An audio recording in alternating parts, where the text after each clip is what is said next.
Firmament is about how a kind of detachment from geography can erode someone's sense of identity. I think on like a base, like almost like evolutionary level, our environment, the things around us, the people around us, that shapes how we view ourselves. That shapes almost everything about us in some capacity.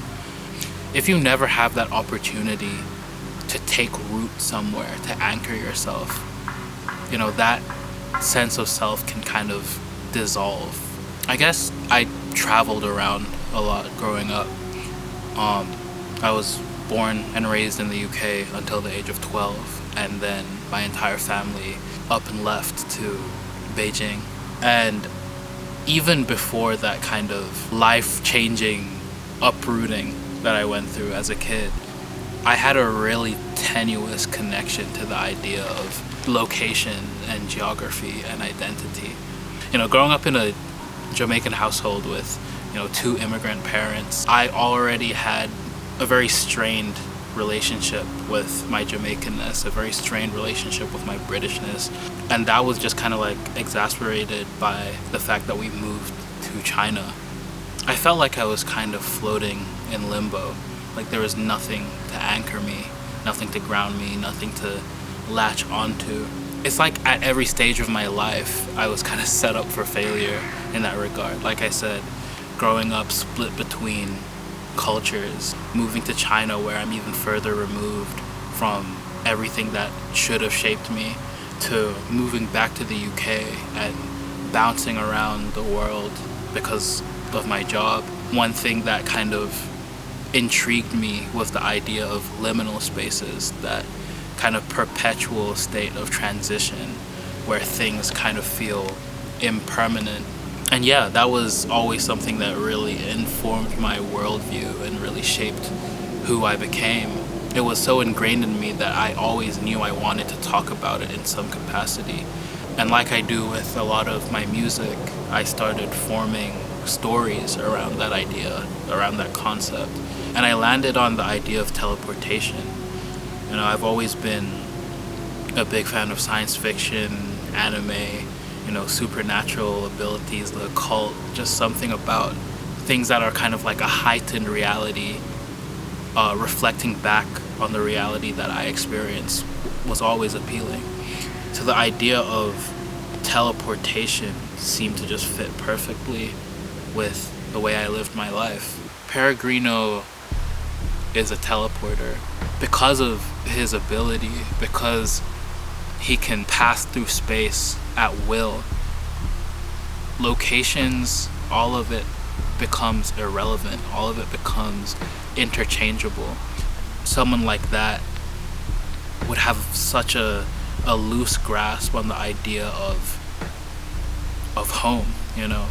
I feel like as humans, home is contextualized by our physical boundaries, like where we are, where we grew up, where we don't go. I feel like when you take away said boundaries, you also take away the boundaries that form you as a person. If geography is inconsequential to you, then you have no reason to form a home.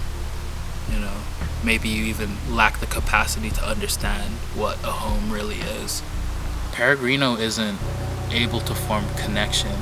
He knows that the people that he encounters, the places that he encounters, they're just temporary to him. He's someone who has walls up, someone who won't allow himself to buy into the idea of permanence in relationships, to buy into the idea of stability, because that's quite literally not in his nature. I feel like when that idea of impermanence, that idea of perpetual transition kind of calcifies, you become callous almost. You know, there's many moments in Firmament where Peregrino is referring to someone who clearly cares about him and who he seemingly cares for as well, or at least at one point he did. And Peregrino kind of has to feign this sadness, right? When he's departing from this person he loves, he's not hit with the same grief that they are. To him, this was an inevitability. It was just a matter of time before all of this was ripped away. And even that callousness, that coldness, is a defense mechanism, right? It's like he's feigning care, but he's feigning the care, if that makes sense. Is to protect himself, is to guard himself, and I find myself doing the same thing. There have been many times where I never thought it would be worth it to nurture a relationship, to foster a connection, because I'll be gone in an instant. Like I said, this constant liminal dimension to his existence means that he can't form connection. He's constantly in the state of impermanence. Peregrino has this exaggeratedly huge backpack just, strapped to him at all times that weighs him down and causes him to hunch over in this almost, creature-esque stance. And I don't know why that image was so evocative to me, but the idea of carrying around all of your belongings at all times, that's burdensome. Not just because I have to fucking lug around baggage all the time, but the idea that all of you, all of what makes you you, all of what has informed your very existence can fit in a suitcase.